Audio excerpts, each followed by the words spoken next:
Uma vida com propósitos. Dia 5. Enxergando a vida do ponto de vista de Deus. Que é a sua vida? Tiago 4, versículo 14. Nós não vemos as coisas como são, mas como nós somos. Anais Nin. Sua vida é formada como você a enxerga. Como você define sua vida determina seu destino. A perspectiva irá influenciar a maneira pela qual você investe o tempo, gasta o dinheiro, usa os talentos e valoriza os relacionamentos. Uma das melhores maneiras de compreender as pessoas é perguntando-lhes: como você vê a vida? Dessa forma, descobrirá que existem tantas respostas diferentes quanto existem pessoas. Já me disseram que a vida é um circo, um campo minado, uma montanha russa, um quebra-cabeça, uma sinfonia, uma jornada e uma dança. As pessoas dizem: a vida é um carrossel. Às vezes você está em cima, às vezes embaixo. E algumas vezes você fica apenas dando voltas. Ou a vida é uma bicicleta de 10 marchas, com engrenagens que nunca usamos. Ou a vida é um jogo de cartas. Você tem de jogar com o que tem na mão. Se eu perguntasse como você imagina a vida, que imagem lhe viria à mente? Essa imagem é sua metáfora da vida. É assim que você a enxerga, consciente ou inconscientemente. É sua descrição de como funciona a vida e o que você espera dela.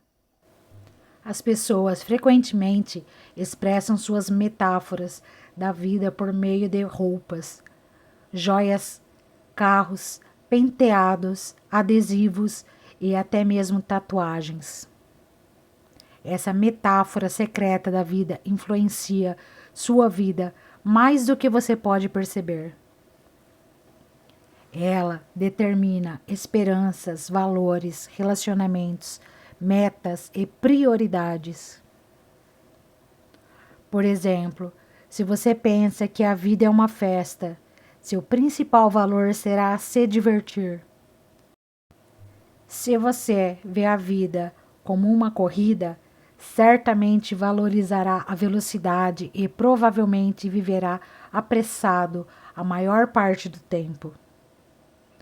Se você vê a vida como uma maratona, valorizará a resistência. Se você vê a vida como uma batalha ou um jogo, vencer será muito importante para você. Qual sua visão da vida? Você pode estar fundamentando a vida numa metáfora defeituosa. Para cumprir os propósitos para os quais Deus o criou, será necessário desafiar a sabedoria popular e substituí-la por metáforas bíblicas da vida.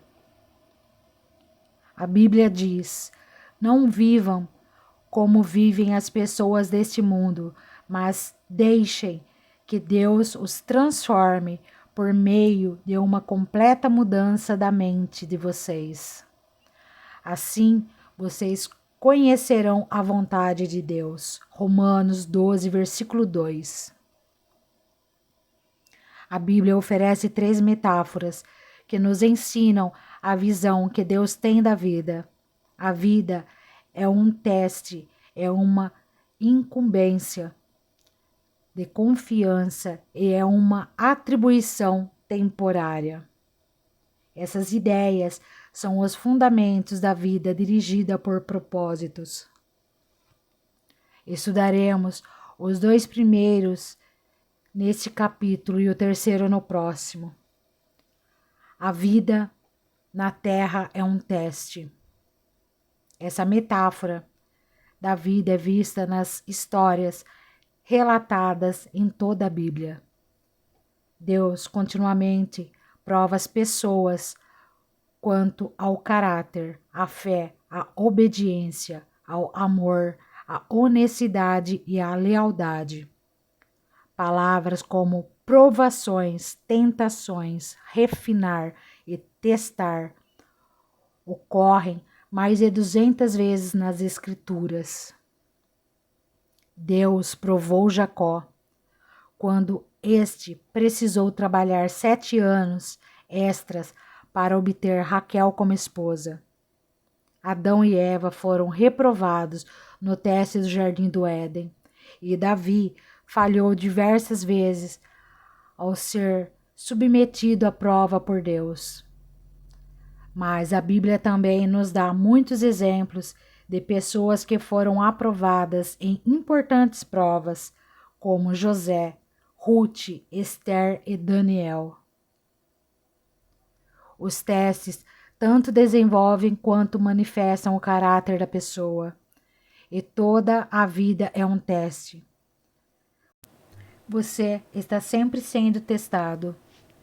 Deus constantemente observa sua reação às pessoas, aos problemas, ao sucesso, aos conflitos, às enfermidades, às decepções e até mesmo ao clima.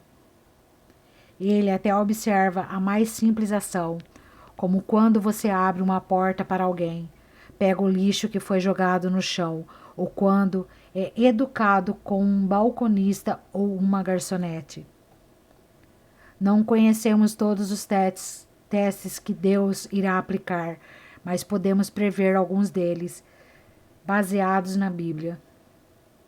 Você será testado por grandes mudanças, promessas adiadas, problemas insolúveis, orações não respondidas, críticas injustas e até mesmo tragédias sem sentido. Em minha vida, percebo que Deus testa minha fé por meio de problemas, minha esperança pelo modo de eu lidar com o que está em minhas mãos, meu amor por meio das pessoas. Um teste muito importante diz respeito à sua atitude quando você não consegue sentir a presença de Deus. Às vezes, Deus se retira intencionalmente e não sentimos mais sua proximidade. Um rei chamado Ezequias passou por esse teste. A Bíblia diz: Deus desamparou Ezequias para prová-lo e para saber o que realmente havia em seu coração. 2 Crônicas 32, versículo 31. Ezequias desfrutava íntima comunhão com Deus, mas no momento crucial de sua vida, o Senhor o deixou só, a fim de testar seu caráter, revelar uma fraqueza e prepará-lo para uma responsabilidade maior. Os testes tanto desenvolvem quanto manifestam o caráter da pessoa, e toda a vida é um teste. Quando você compreender que a vida é um teste, perceberá que nada é insignificante em sua existência. Mesmo o menor incidente é relevante para o desenvolvimento do caráter. Cada dia é importante e cada segundo é uma crescente oportunidade para aperfeiçoar o caráter, para demonstrar amor ou para depender de Deus. Alguns testes parecem pesados demais, enquanto outros não são sequer perceptíveis, mas todos têm implicações eternas. A boa notícia é que Deus quer que você seja aprovado nos testes da vida. Por isso, jamais permitirá que você enfrente testes maiores que a graça que ele lhe concedeu para lidar com eles. A Bíblia diz: Deus cumpre a sua promessa e não deixará que vocês sofram tentações que vocês não têm forças para suportar. Quando uma tentação vier, Deus dará forças a vocês para suportá-la e assim vocês poderão sair dela. 1 Coríntios 10, versículo 13. Toda vez que você é aprovado num teste, Deus toma conhecimento e faz planos para recompensá-lo na eternidade. Tiago diz: felizes são aqueles que perseveram quando são testados. Depois de serem aprovados, receberão a coroa da vida que Deus prometeu aos que o amam. Tiago 1, versículo 12. A vida na terra é um cargo de confiança, um ato de fé. Essa é a segunda metáfora bíblica da vida. Nosso tempo neste mundo, bem como a energia, a inteligência, as oportunidades, os relacionamentos e os recursos são dádivas que Deus nos confiou para cuidarmos e administrarmos. Somos administradores de tudo quanto Deus nos dá. Esse conceito começa com o reconhecimento de que Deus é o dono de tudo e de todos. A Bíblia diz: ao Senhor Deus pertence o mundo e tudo o que nele existe, a terra e todos os seres vivos que nela vivem são dele. Salmos 24, versículo 1. De fato, jamais possuímos realmente coisa alguma durante nosso breve período de vida. Deus apenas nos empresta a terra enquanto estamos aqui. Ela já era a propriedade de Deus antes que você chegasse e Ele irá emprestá-la a outra pessoa depois que você morrer. Tudo que você pode fazer é desfrutá-la algum tempo. Quando Deus criou Adão e Eva, confiou a eles o cuidado de sua criação e nomeou-os administradores de sua propriedade.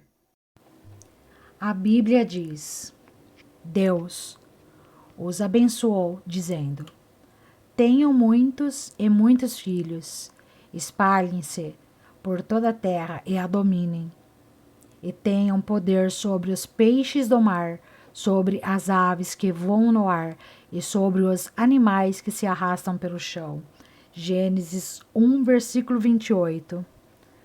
A primeira tarefa que Deus deu aos humanos foi administrar e cuidar das coisas dele. Dessa função, o homem jamais foi exonerado e é parte do nosso propósito atualmente. Tudo que desfrutamos deve ser tratado como uma responsabilidade que Deus nos pôs nas mãos. A Bíblia diz: vocês têm alguma coisa que não tenha sido dada por Deus? E se tudo o que vocês têm vem de Deus, por que vocês se vangloriam como se tivessem realizado alguma coisa por si próprios? 1 Coríntios 4, versículo 7. Há alguns anos, um casal permitiu que minha esposa e eu, em nossas férias, usássemos sua bela casa de frente para uma praia no Havaí. Era um conforto com o qual não podíamos arcar e aproveitamos muitíssimo. Eles nos disseram: usem-na como se pertencesse a vocês. E foi o que fizemos. Nadamos na piscina, comemos a comida da geladeira, usamos as toalhas de banho e os pratos e até nos divertimos pulando nas camas. Mas sabíamos durante todo o tempo que a casa não era realmente nossa. Por isso tomamos um cuidado especial com tudo. Aproveitamos os benefícios que ela nos oferecia, sabendo, porém, que não éramos proprietários dela. Nossos valores culturais dizem: se você não é o dono, não terá cuidado. Mas os cristãos vivem por um padrão mais elevado. Visto que Deus é o dono, devo cuidar da melhor forma possível. A Bíblia diz: os que recebem algo de valor em confiança devem demonstrar que são dignos de tal confiança. 1 Coríntios 4, versículo 2. Jesus frequentemente se referia à vida como um cargo de confiança e contou muitas histórias para ilustrar essa responsabilidade perante Deus. Na parábola dos talentos, Mateus 25, versículo de 14 a 30, um homem de negócios confiou sua riqueza ao cuidado dos servos enquanto estava fora. Quando retornou, avaliou a responsabilidade de cada servo e recompensou a cada um adequadamente. O Senhor daqueles servos disse: muito bem, servo bom e fiel. Você foi fiel no pouco, e eu o porei sobre o muito. Venha e participe da alegria do seu Senhor. Mateus 25, versículo 21. Ao final de sua vida, você será avaliado e recompensado conforme seu desempenho ao lidar com o que Deus lhe confiou. Isso significa que tudo o que você faz, mesmo uma simples tarefa diária, tem implicações eternas. Se você trata tudo como cargo de confiança, Deus promete 3 recompensas na eternidade. Primeira, você receberá o reconhecimento de Deus. Ele dirá: muito bem, bom trabalho. Segunda, você receberá uma promoção e uma responsabilidade maior na eternidade. Eu o porei o cargo de muitas coisas. Terceira, você será honrado em uma comemoração. Venha e participe da alegria do seu Senhor.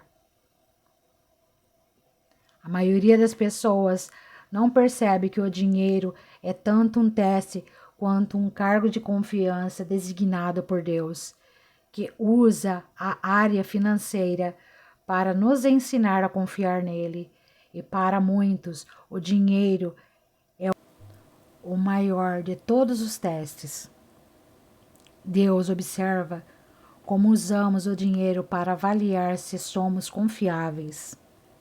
A Bíblia diz: se vocês forem dignos de confiança em relação às riquezas deste mundo, quem lhes confiará as verdadeiras riquezas celestiais? Lucas 16, versículo 11. Quanto mais Deus lhe dá, mais responsável Ele espera que você seja. Essa é uma verdade fundamental. Deus diz que há um relacionamento direto entre a forma de eu utilizar meu dinheiro e a qualidade de minha vida espiritual. O modo de eu administrar meu dinheiro, riquezas deste mundo, determina quanto Deus pode confiar a mim as bênçãos espirituais, riquezas verdadeiras. Deixe-me perguntar: a forma de você administrar seu dinheiro está impedindo Deus de fazer mais em sua vida? Podem ser confiadas a você as riquezas espirituais? Jesus disse: a quem muito foi dado, muito será exigido, e a quem muito foi confiado, muito mais será pedido. Lucas 12, versículo 48. A vida é um teste e um cargo de confiança, e quanto mais Deus lhe dá, mais responsável Ele espera que você seja. Pensando sobre meu propósito de vida. Tema para reflexão: a vida é um teste e um cargo de confiança. Versículo para memorizar. Quem é fiel nas coisas pequenas também será nas grandes. Lucas 16, versículo 10. Pergunta para meditar. O que me aconteceu recentemente, que agora percebo ter sido um teste de Deus? Quais as tarefas mais importantes que Deus me confiou?